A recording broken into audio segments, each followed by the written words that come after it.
You were alive long before you became a memory. That is the strange part. You existed. You cried. You felt warmth. You looked into someone's eyes for the very first time. And yet, you remember none of it. Your first years are gone, erased, like they never happened.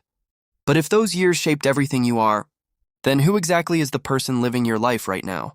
Because maybe the most important parts of you were built in complete darkness. Nobody remembers being a baby. Not really. You remember fragments, tiny flashes, a blurry room, a voice, a feeling you cannot explain. But your actual beginning? Gone. And most people never question it. We accept it so easily, as if losing the first chapter of our existence is normal, as if forgetting the moment we became human is not terrifying. But think about it. You can remember embarrassment from 10 years ago. You can remember a random song from childhood. You can remember pain someone caused you in one sentence. So why can't you remember the beginning? What happened to those memories? Where did they go? Scientists call it infantile amnesia, but the name explains almost nothing, because the mystery is not just memory. The mystery is identity. You spent years becoming yourself, without knowing it, before language, before logic, before you even understood what a self was. Your brain was recording emotions before it could record stories. Fear, safety, love, abandonment, stress, warmth, silence, and those feelings stayed, even when the memories disappeared. That is the unsettling part. You may not remember your childhood, but your nervous system does. A baby learns the world before understanding the world.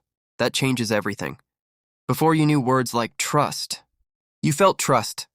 Before you knew loneliness, you felt absence. Before you knew anxiety, you felt uncertainty. And those emotions became patterns, invisible patterns, the kind that quietly follow people for the rest of their lives. That is why some people panic when they are ignored. Why some people struggle to feel loved. Why some people chase validation like oxygen. The body remembers what the mind forgets. And most people spend adulthood trying to solve emotions they cannot trace back to their source. Maybe that is why life feels so confusing sometimes. You think you are making choices logically, but underneath every decision, there is an older version of you speaking. A version with no words. A version built entirely from feeling. And that version still lives inside you. Quietly. Constantly. Watching. Reacting. Protecting. Even now. Everyone believes identity begins with memory. But maybe identity begins before memory. Maybe the person you became was shaped long before you could explain yourself. Long before your first sentence. Long before your first conscious thought. That means something uncomfortable. Some of your deepest fears were never chosen. Some of your emotional reflexes were built before you had control. And suddenly, adulthood feels different. Because people are not just living as themselves. They are living as unfinished children wearing older faces. Look at the modern world. Everyone is connected, yet nobody feels close. Everyone is visible, yet nobody feels seen. Everyone is speaking, yet nobody feels understood. Why? Because deep down, most people are still searching for a feeling they lost before they could remember losing it. Safety, presence, connection. The feeling of being held emotionally without needing to explain anything. Maybe that is why silence feels unbearable now. Why distraction became survival. Phones, noise, content, scrolling, constant stimulation. Because stillness forces people to meet themselves.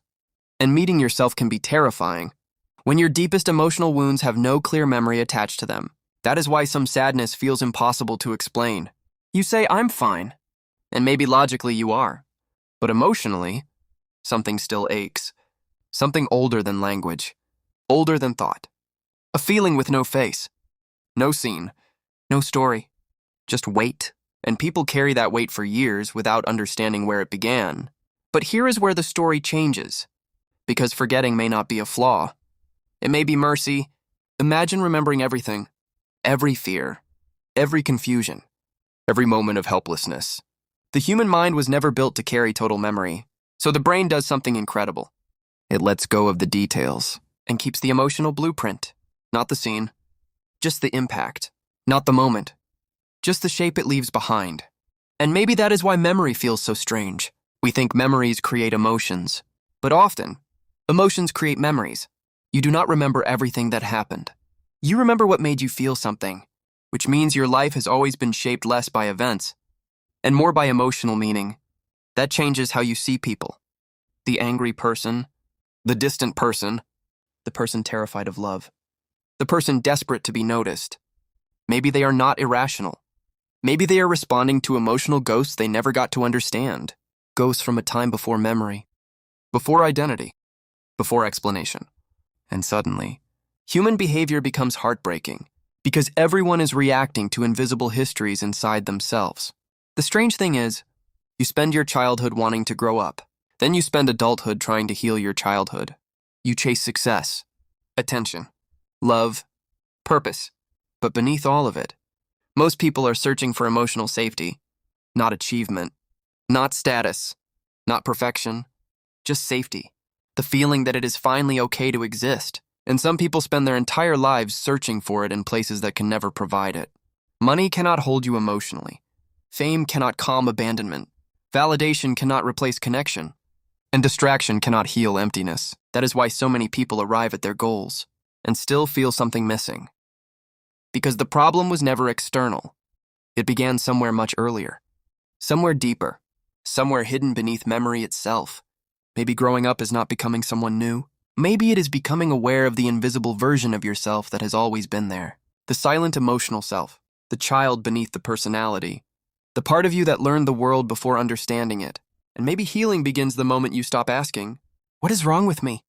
and start asking, "What happened to me emotionally before I even knew how to describe pain?" Because your forgotten years were not empty.